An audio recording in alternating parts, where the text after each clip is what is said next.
Eu realmente conversei com o Vitor, que era, à época, o diretor interino da ABIN, para que fosse realizado um acompanhamento das campanhas presidenciais para a eleição do presidente da República, para não evitar que acontecesse o que já tinha acontecido com o presidente Bolsonaro, aquela facada em Juiz de Fora. Então, eu considerava muito importante que houvesse uma colaboração entre todos os órgãos que tratavam de segurança nas diferentes cidades do Brasil, para que aquilo não voltasse a acontecer. Não é um acontecimento comum no Brasil, então eu não gostaria que aquilo voltasse a acontecer. Perfeito. O senhor sabe me dizer se havia algum tipo de planejamento estratégico à época para realizar esse acompanhamento? Sim, esse planejamento estratégico existia desde 1919 e era um trabalho conjunto entre TRE, as polícias militares, a Polícia Rodoviária Federal e a Polícia Federal.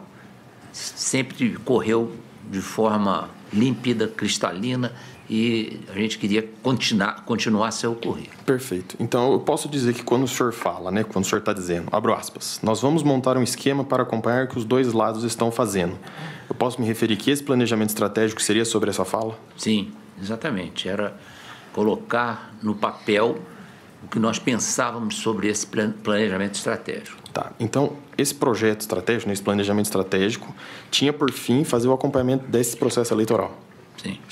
Pronto. Num outro momento na fala do senhor diz o seguinte, abro aspas, porque muita gente se conhece nesse meio. Se houver qualquer acusação de infiltração desse elemento da BIM em qualquer lugar, quando o presidente lhe corta. O senhor saberia explicar o que o senhor quis dizer com essa fala? Eu deixei bem claro para o Vitor que, conforme manda a Constituição, nós não podemos infiltrar elementos da ABIN nessas atividades. Eles iam vinculados à ABIN, normalmente os que já estavam nessas cidades, e não havia a intenção de mascarar esse procedimento, porque não era uma infiltração de agentes. Perfeito. Então, com isso eu posso concluir que, por exemplo, seria impossível realizar a infiltração de agentes, tecnicamente falando. Pode ser até que, tecnicamente, podia se conseguir, mas com um prazo bem maior, que é um prazo que é utilizado, como a gente vê nessas reportagens do jornal, o prazo para infiltração é muito grande. Então, não havia tempo para fazer infiltração.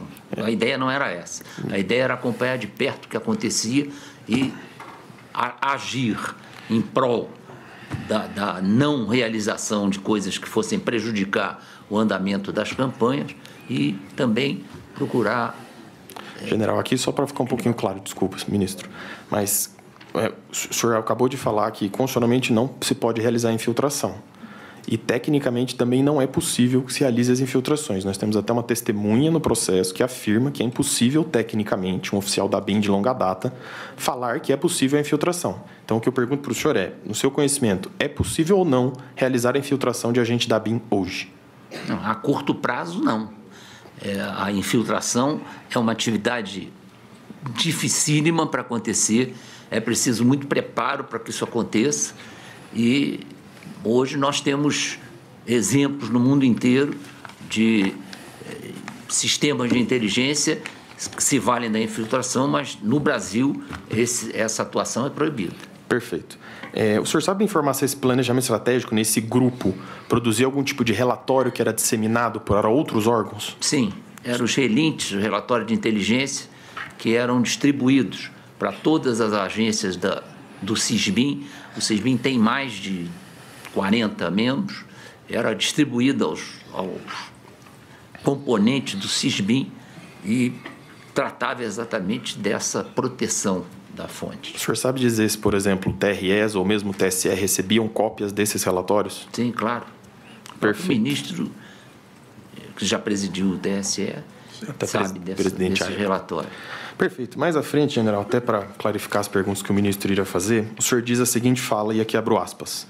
Não vai ter revisão do VAR. Então, o que tiver que ser feito, tem que ser feito antes das eleições. Se tiver que dar soco na mesa, é antes das eleições. Se tiver que virar a mesa, é antes das eleições, e fecho aspas. O senhor poderia esclarecer esse ponto? Essas duas palavras são usadas normalmente quando nós queremos caracterizar que precisa uma ação imediata, né? Não é nada que envolva urnas eletrônicas, é uma ideia transmitida na reunião ministerial, onde estava o presidente da República presidindo essa reunião, e eu fiz questão de dizer que me preocupava a situação que nós estávamos vivendo politicamente e que nós precisávamos agir antes que isso aí trouxesse maiores problemas para o sucesso das eleições.